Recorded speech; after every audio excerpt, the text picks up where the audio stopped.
Hello everyone, my name is Anya and welcome back to my series of runes.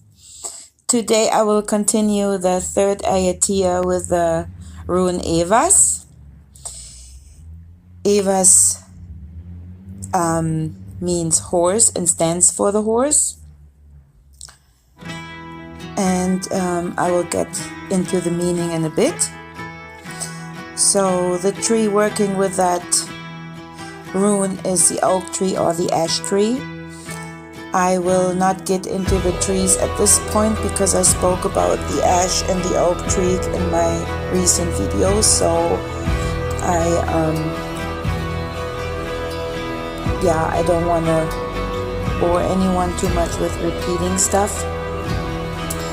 The deities or goddess is Freya or Freyr.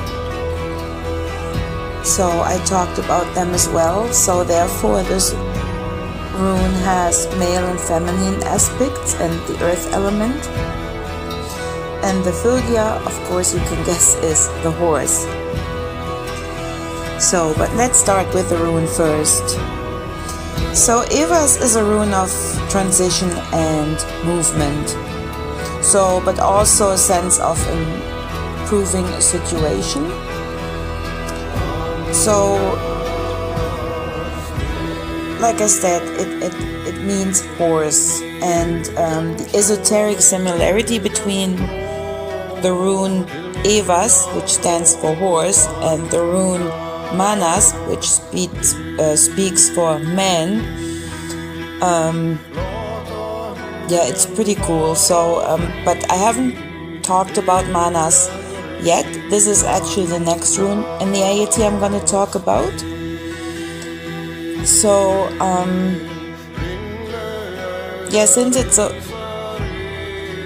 horse rune, it also stands for Sleipnir, which is the eight-legged horse of Odin. So it's a rune world of riding. It's the power of twins, but not only on the physical aspect, also of dualism. And it also stands for loyalty or marriage, faithfulness, movement, unconscious, your own mind, and it's also associated with the sun. So, like I said, the rune Ehwaz means horse and derives from the Germanic Evo, which actually means two horses. So, if you look at the symbol and later on a picture that I will show from a horse, you will know what I mean.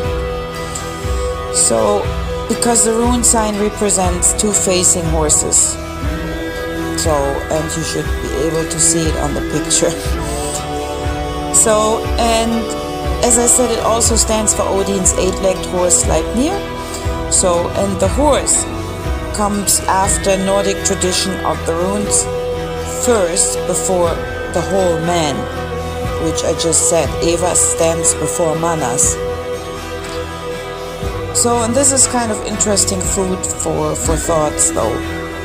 So, because the horse has always been a powerful symbol in almost every culture, like I can't even imagine any culture without horses. So, because like on some old scripts, whatever, you can see horses that pull the sun across the sky, and so, and therefore for this culture it was an elementary part of life. So strength, speed and loyalty, are the qualities as we know, and their connection to humans is unique. So everyone who had a horse or deals with horses knows about that. And they make it possible for people to accomplish things that they would have not been capable of their own, and let them overcome distances that they would have not even achieved on their own. Is it like, especially back then, I mean today we have cars, right? But back then horses were used for taking long distances. They were pulling carts, they were helping the farmers, you know, getting the fields ready and all that. So, I mean, you know what I mean. So, and this animal has not lost its wildness and strength, even though we domesticated the horses. But like I said, you need to be familiar with horses, and you know what I mean. Like, I mean, yes, you can ride a horse, but you can't really take the horse out of it. So, and the old rune name for horse is even used only for a horse in a connection with cultic acts. So, like the sun, Ehwaz stands for energy and movement, and in this case, there's still respect for the source of energy. So, and this is not impersonal energy, but a living source that deserves respect and whose desire you must respect. Right? So, that goes especially for this animal. So, and this rune reminds you to always help and not hurt with the power you have received. Very important. I find it more and more these days that I see it. And this is why, yeah, this rune is perfect for this time. Even though it's not a collective reading, I just want to repeat this again and again. I'm not doing collective reading with runes. So, but it just happens that about this time they speak to some. So, yeah, and with the power we receive, yeah, we need to be respectful, you know. So, just a fact. So, unlike the sword, you know, you can say the horse is as powerful and can be dangerous. It really can. So if you're careless, it breaks and you lose your strength forever. So what I mean by that is the trust to the horse that breaks, you know, or you lose the strength forever. This is what I mean by that. It's if you don't treat it well and not with respect and don't respect the strength and the power, it will break.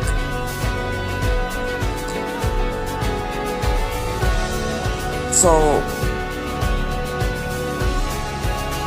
how can I explain that? I mean, not that it will break free. I mean, literally, it breaks. You know, if you're not careful and not respectful. You know, the same as you can break a person, and that's, you know, a living source you treat with respect. You will not break that. So,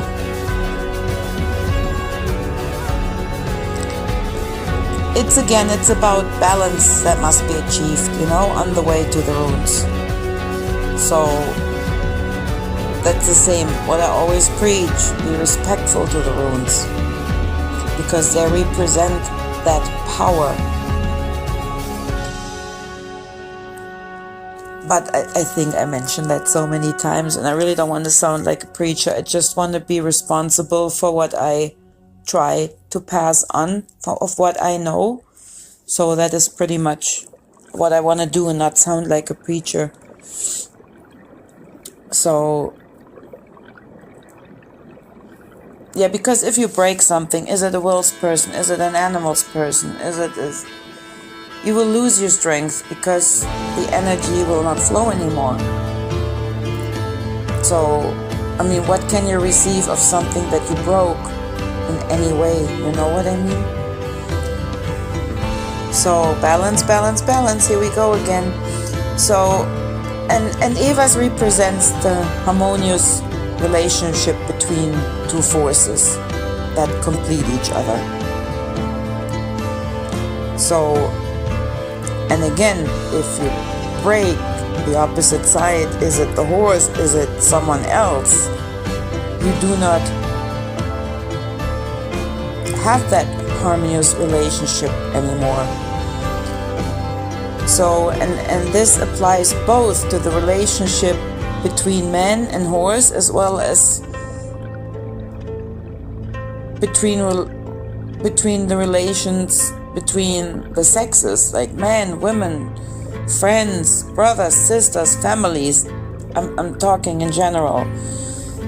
So even though the rune stands for partnership, I have to say, so the Ehwaz rune is the symbol of the ideal man-woman relationship, and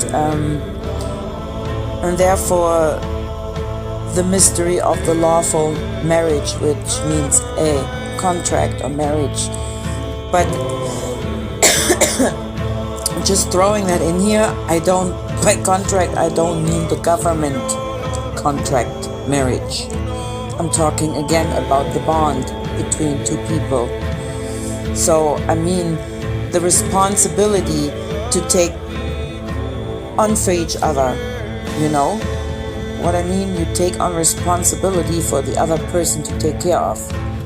One of them, of course. So, over your powers. Could be also the marriage to your powers, the bonding to your powers. Yeah, marriage sounded a bit dull, but I'm just trying to explain it as best as I can.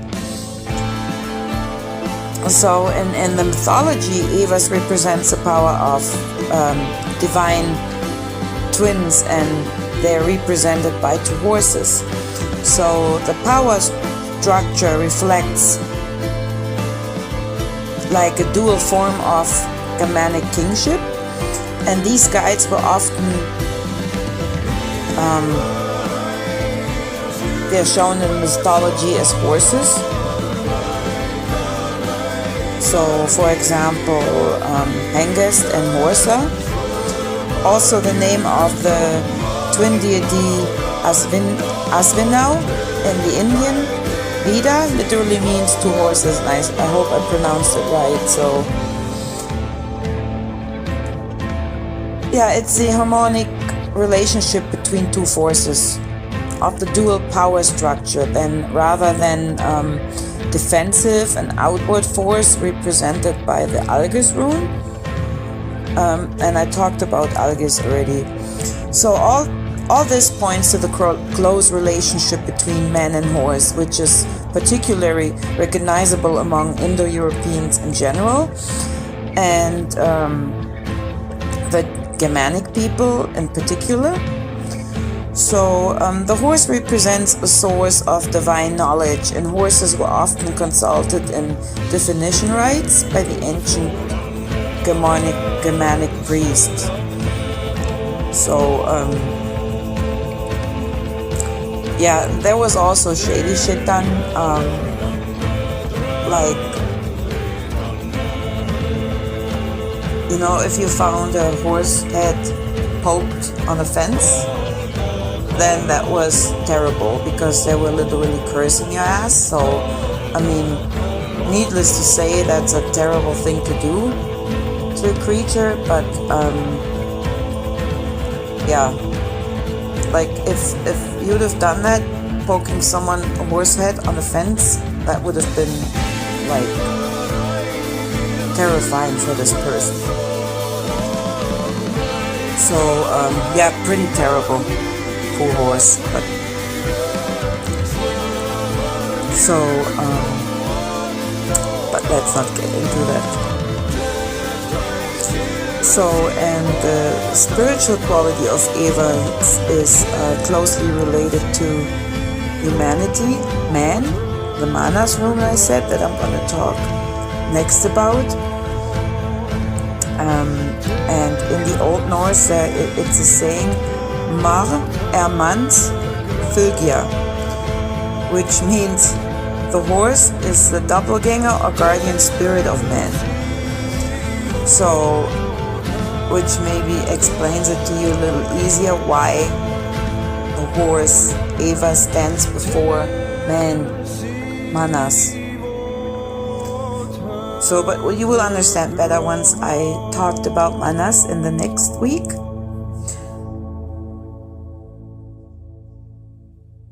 So, the fylgja is in the family that is the spirit of the ancestors who gives the descendants their inherited identity and protect them, right? So, and therefore every rune has a fylgja.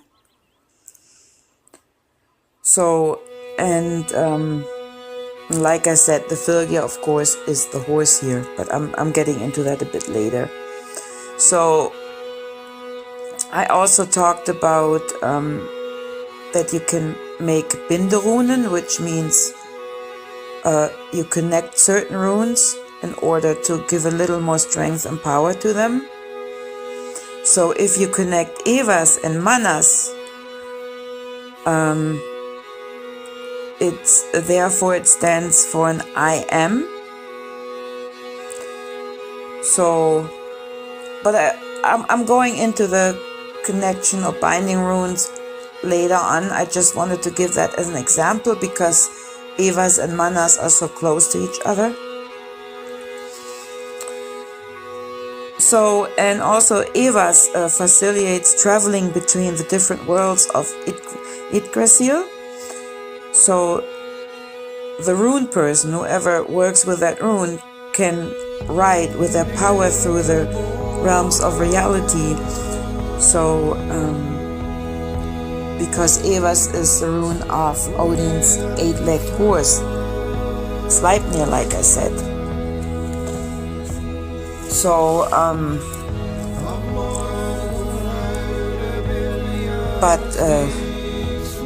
again, know the runes first and work with them, right? Before you do any realm traveling. So also, as you know, one often finds like runic amulets that portray a man riding a horse as a symbolic form of integrated protection under the patron of Odin.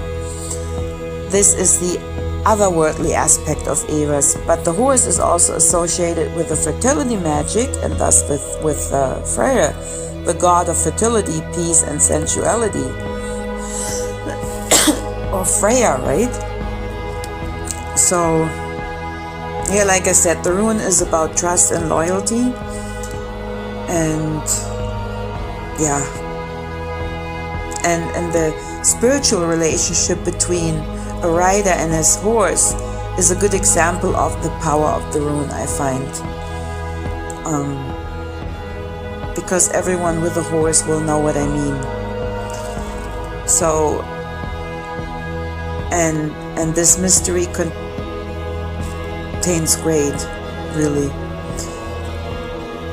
So yeah, Ehwaz is a combination of two equal but dualized forces of entities: man, horse, horse, carriage, man, fylgja, body and soul. You know what I mean? So everything working harmoniously towards a common goal. If I make any sense by that, but I think I do. So, yeah, and then we have the magical aspect. Like I said, I mentioned one before, it can be used as an instrument for journeys through the other world. So,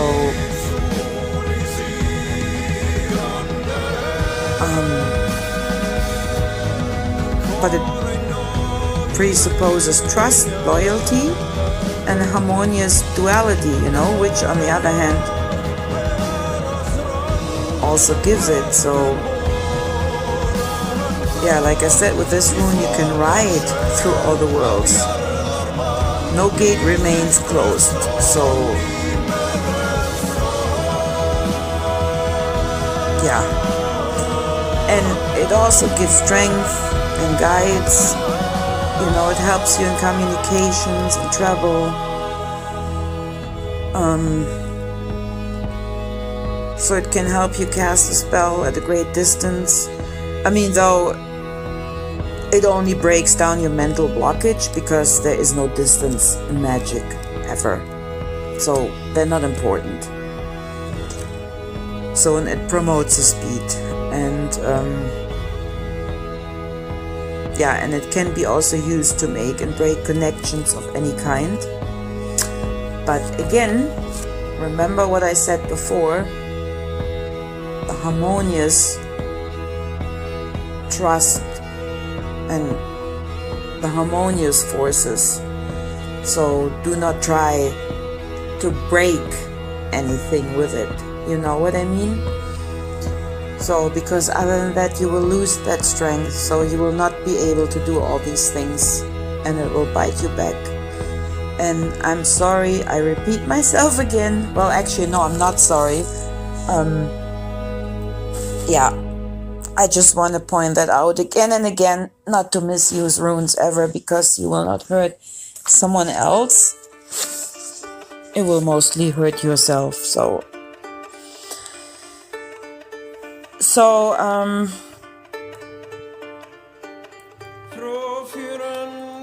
you can use the rune like, when you want to work with the rune itself, you can, it's very neutral. So this rune is very similar to the nature of the horse. So in the positive aspect, it promotes the love life, so, and as well as the encounter. And but if you, like I said, if you don't watch out, it can give you the negative aspect. It can, so it brings down every horse, like, and I'm talking about the horse in you, So also it helps, like I said, with shamanic journeys. So the awareness of the fundamental unity of body and mind, very important all the time. It gives confidence to yourself, loyalty. So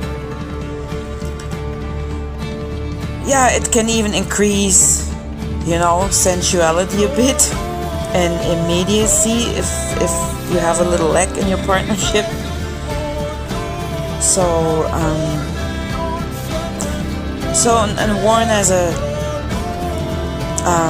talisman or amulet,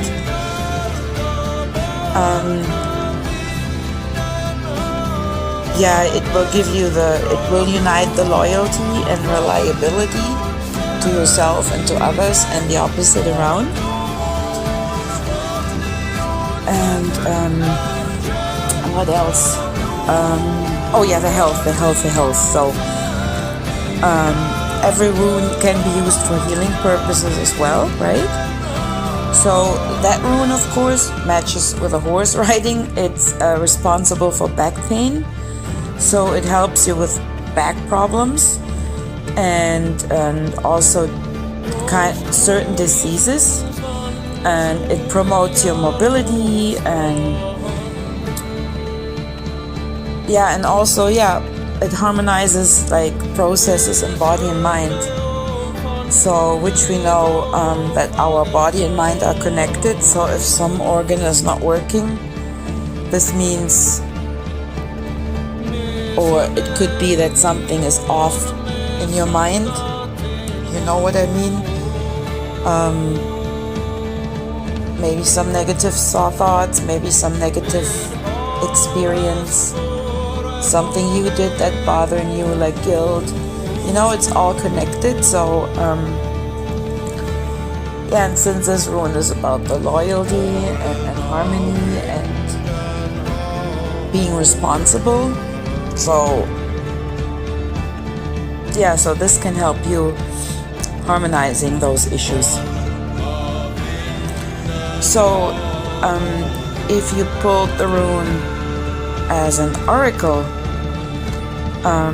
it can give you different messages, right? It can give you messages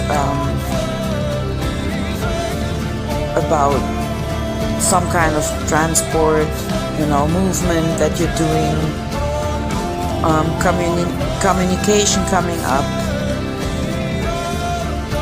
It can talk to you about your social position, personal status, or as a message of the gods for yourself.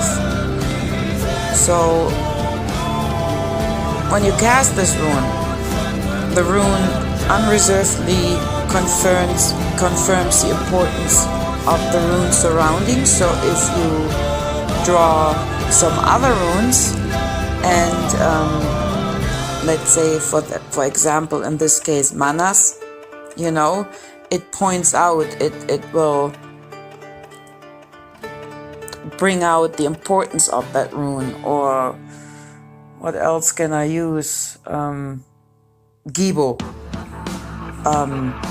You pull Ehwaz, you have Gibo, so it points out that the importance of the rune. And again, this is just an example, because it depends on each person and situation. So let's say you point Ehwaz and Gibo, so Ehwaz might guide you to here, start moving, start receiving, or start giving, you know.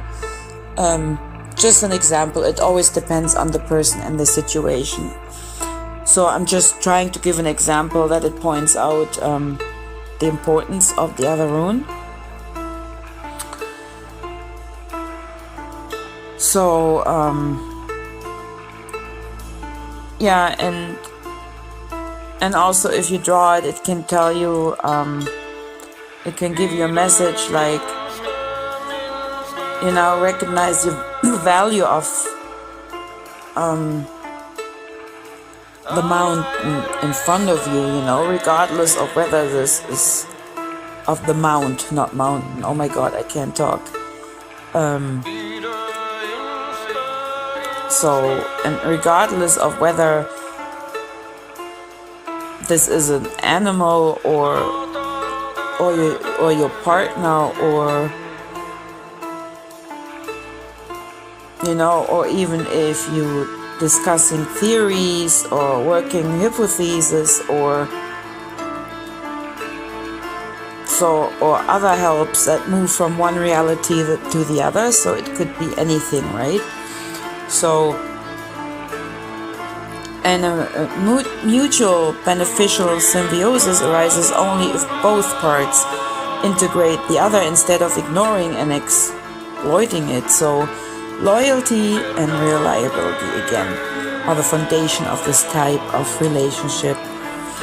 And if it works properly, so it creates unity, and that contains far more than the sum of its part actually suggests. So individual characteristics are not like eradicated, but emphasized, and so that each part can contribute its own to the well-being of the whole. I hope I make any sense. So, yeah, on a short note, the path that lies ahead of you is supported, literally. So, you will progress quickly, but you are expected to be loyal to your fellow human beings and also, of course, the animal world, right? Excuse me. So keep in mind, this is the rune of the second Aetir, the third Aetir. So our warrior Aetir. So keep that in mind. So yeah. So that brings me to the Filia, which is of course the horse. So, and as we learned, the horse represents possible changes in life, right? It helps us find our vocation and put it into action with enthusiasm and, of course, with joy. So, it shows us how we can remobilize our power and brings messages from the spiritual world. So it takes you and it carries you like Sleipnir, you know, through the air and runs like the wind across the expanse of the prairie. So, and it doesn't matter, whatever horse, you know, it wants to take you on an exciting journey to yourself, and it brings you closer to the freedom of your being. And this is, I find, we all lack a bit being who we really are, because of the whole programming going on. We don't even know anymore who we are, and getting there is a long and windy road, but I think, we're doing pretty well and we will get there. So don't get discouraged, I would say. Yeah, I mean, it took me a while to realize who I really am, who I want to be and not who other people want me to be. So, but we talked about this before, and I don't want to get into the programming too much now.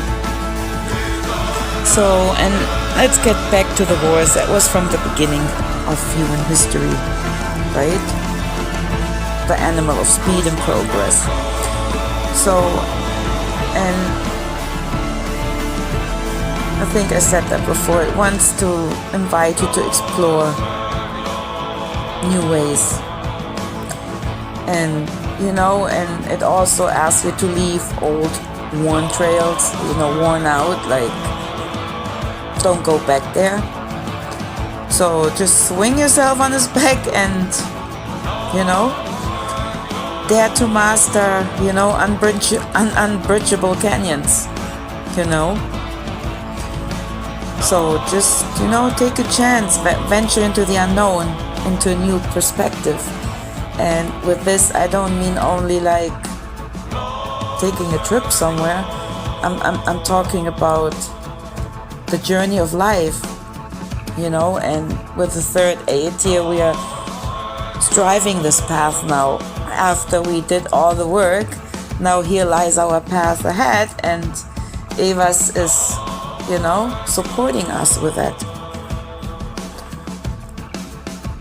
So,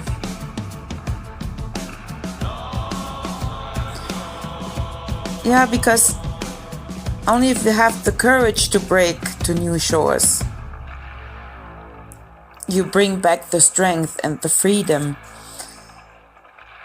to change things independently. And this is what I mean. Leave the old path that broke you, maybe the old path where you broke some people or some things, that where you lost your strength doing that as I mentioned before. So strive on to a new path. So it's the death of the old now, and nothing stands in your way, nothing. It's just you that stands in your way. So yeah, just go ahead and do it. So yeah, it can show you how to be tall and strong and agile at the same time, and jumping over obstacles, that we all face. So, I mean, but it also can give you a little warning here and there, which in connection with the rune, if you fall off. So don't act too impulsive, or or take leaps without first having a few thoughts about it, like think it through, that's very important too. Just don't run. I mean, let me put it this way, if you let your horse run and you don't know the path, you have to be sure. I mean, you can't be sure that there will a branch in your way, and if you start galloping, this branch will knock you off the horse if you do not know your way. And of course, we don't know what we are expecting on this path yet. So, take it slow, keep your eyes out, think things through, because then this branch will not hit you in the face. You can just duck your head, and right under it. I know My examples are epic, but I have no better ones. So then we get to the herbs. Interesting herb. It's the herb Paris. If I translate it from German into English, it's the one berry, which probably makes no freaking sense for you. So some things I really can't translate from German into English. So, but that's the closest. So I mean, and you can always look at the picture that I'm having up when I'm yakking along. So not a lot of you might have heard about it. So, but you can find it in many old herbal books, and it's of course called a magical plant, right? So yeah, back then the berries were used in odd cases to neutralize the spells, especially involving the 3, the 7, or the 9. So in addition,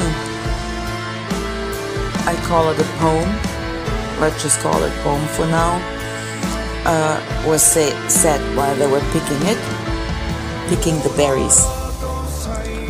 So, but I'm not gonna read this poem, because first of all, I don't want to translate it wrong, because it's in German, and second, I don't read out spells live, or people that have never heard spells or worked with spells or might not understand the meaning, because it's like, I mean, even you might understand the word in English, you might not understand the meaning, and I think it's irresponsible for people to do spells live, or even talking in a different language that people don't understand, pretending it's something nice. But I said that last time in my dragon video. So, I mean, it's up to everyone what they do, you know, but I don't do that. So, rant over.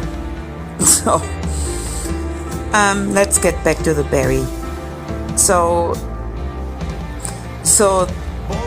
it's actually, if I translate it, it's the one berry that it's the leader in your center, the one berry that leads you in your center. So when you first see the berry in the forest, you might think that nature maybe made a joke, because the plant looks so strange with its 4 leaves and one single flower, or if it's not a flower anymore, it's one berry. I mean, you can see it on the picture. I'm not kidding, it's literally one berry. So, yeah, and that's probably too why it was called an old witch plant, because plants with such bizarre appearances, right? They were formerly mostly attributed magic powers, so... But this suspicion actually proves to be correct, because the one berry was considered not only to our ancestors as magical, but also as an aphrodisiac, and also as a narcotic. So don't touch the berry, or don't knock around with the berry. So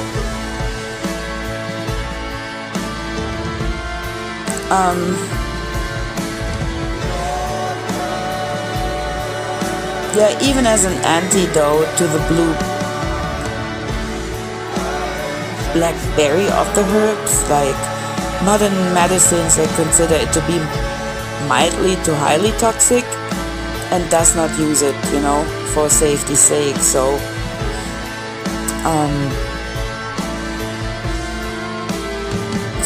in the process, the herb of the one berry, well diluted, can help against nerve pain, migraine, and nervous heart trouble. So, and as with every slightly toxic berry or plant, I always say don't try it out, right? Not unless you're experienced with plants and herbs. But let's say you swallow a berry because you were stupid, or you just mistaken it with a blueberry, even though there is not just one blueberry. I mean, to eat, you know what I mean, blueberry bushes.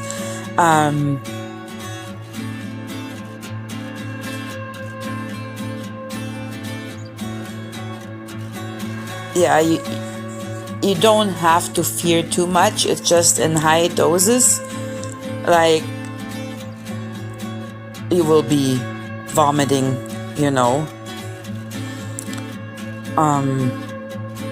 So let's see, you find a forest full with the herb Paris with a one berry. Yeah, then you have an issue. But in a low dose or heavily diluted, you can use the herb, as a tea or tincture. So from the flowering plant, you can prepare a thin tea or a tincture, and again, take it very diluted. Like what I mean by that, thin it out with water. So, because the properties of that plants, they're very good for rheumatism and nervous heart problems, for headaches, migraine, for nerve pain, gland diseases, ear infection. So, but again, I would not recommend doing that. So, but you can find them. You can find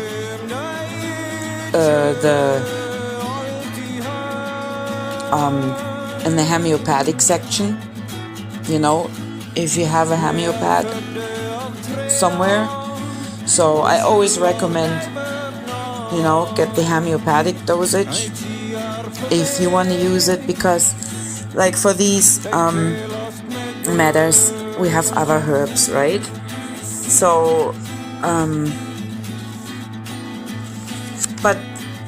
but it just goes with this rune, so yeah, therefore I'm mentioning it.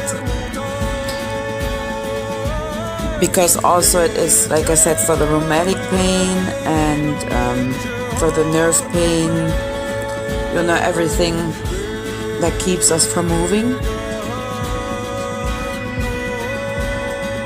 So yeah, but like I said, get it in homeopathic dilution.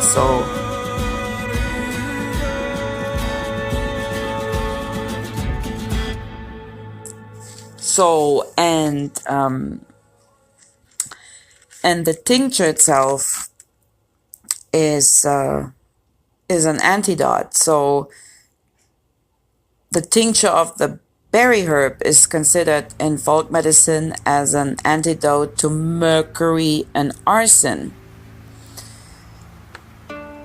So, of course, it is not proven by scientific studies, if you know what I mean.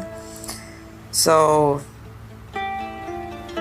because we all know what it means. If there's a herb that works as an antidote, especially mercury and arson, wink wink, the shit that spraying on us all day and injecting in us with vaccines. So Of course, they will make this plant poisonous, you know.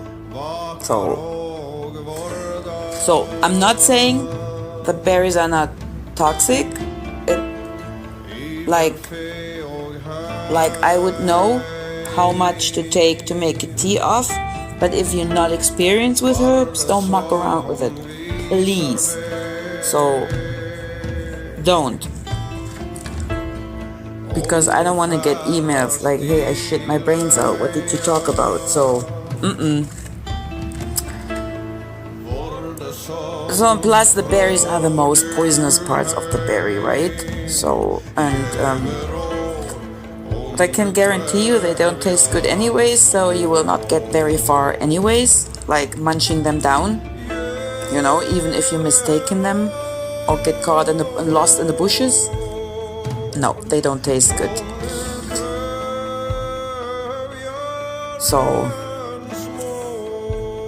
yeah, like I said, and at the, if you manage to chuck them down in a high dosage, so mostly you will get nausea and diarrhea.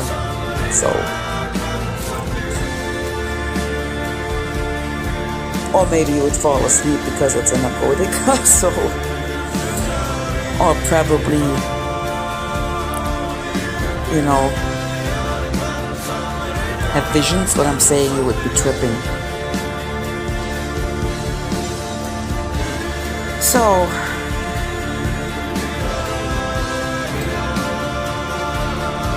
yeah, that was pretty much it about this plant. So, oh yeah, the leaves. I almost forgot the leaves. Yeah, if you take the juice of the fresh leaves,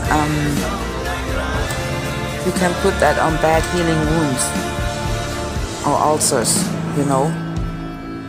So, will it get into the bloodstream on an open wound? Yes, it will. Will it kill you? No. So, yeah, so I just thought it goes very well with it, you know. It's a one berry, like one man, and riding that horse. It helps you with rheumatism, back pains, nerve pains, and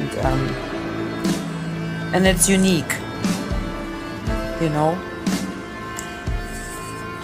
Yeah, I think I'm through with it. Like I said, I'm not gonna mention the oak tree and the ash tree. I talked about it before. And Freya, I just talked last week about. So, yeah, I don't wanna keep repeating myself to bore everyone. Yeah, I hope you enjoyed this rune, and thank you so much for listening. I will be back next week with the rune Manas, the rune that stands for man, mankind, of course. And yeah, I hope you have a good day, a good night, or good morning, and wherever you are. Bye-bye.